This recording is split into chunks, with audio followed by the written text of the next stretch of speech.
syniad tu ôl i gwyrddni ydy bod pobl yn dod at ei gilydd yn eu cymunedau, trin a trafod, dysgu oddi wrth ei gilydd, penderfynu be maen nhw eisiau wneud am newid hinsawdd a wedyn i wneud o.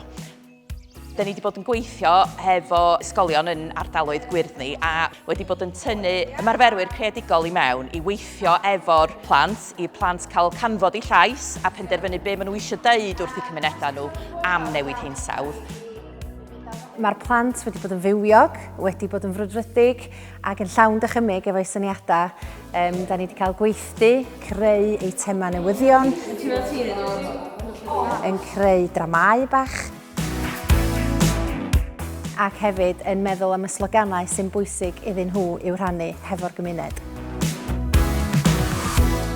Dros y 2 diwrnod dwytha, da ni wedi bod yn practisio am yr sioe i'r carnafal. Mae'n bwysig i pobl gwybod be rydym wedi bod yn dysgu am a faint o bwysig mae o i gwybod am newid hinsawdd.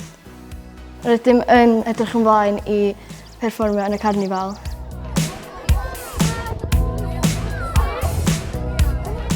Dwi'n meddwl bo'n hynod o bwysig i'r disgyblion gael mynd allan i'r gymuned i rannu negeseuon pwysig hefo Bethesda Gyfan. Drwy ddefnyddio eu llais fel hyn a cael rhannu hefo'r gymuned, mae pawb yn cymryd perchnogaeth gan gynnwys y disgyblion dros yr holl faterion maen nhw yn ei trafod. Nhw fydd yn delio hefo'r broblem yma yn y dyfodol, yn anffodus, ac felly mae o'n wirioneddol bwysig bod ni'n gwrando ar eu dymuniadau nhw, eu dyheadau nhw.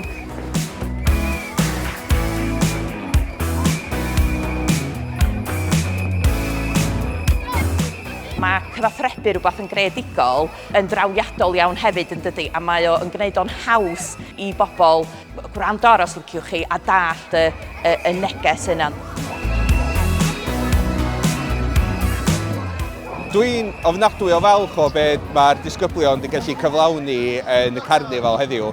Maen nhw wedi cael cyfle i weithio efo 2 artist arbennig, Angharad Llwyd ar yr ochr actio, perfformio, a Manon Pryso ar yr ochr y pared.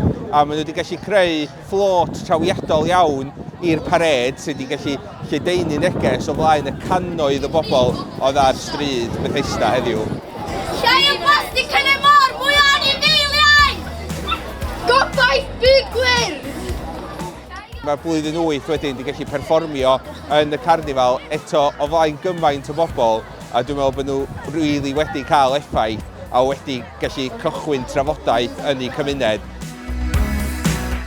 Mae yna llwythi o bobl, fel ydych chi'n gallu gweld, yn dod i'r carnifal, a mae o'n bwysig bod pawb yn gymuned yn gwybod a dysgu nhw sut i gyfynu yn gall a gwybod faint o niwad mae hyn yn gallu gwneud i'r byd. O dwi riant i 2 hogiaeth o swilydd y gwir, a dyn nhw'n fel arfer yn cymryd rhan mewn pethau fel y pared yma. So mae'n ffantastig, mae prosiect Gwyrddni wedi tynnu nhw mewn i fod yn rhan o'r pared. Maen nhw wedi mwynhau nhw'n ofnadwy heddiw, ac wrth gwrs wedi dysgu am bethau amgylcheddol o'r un bryd.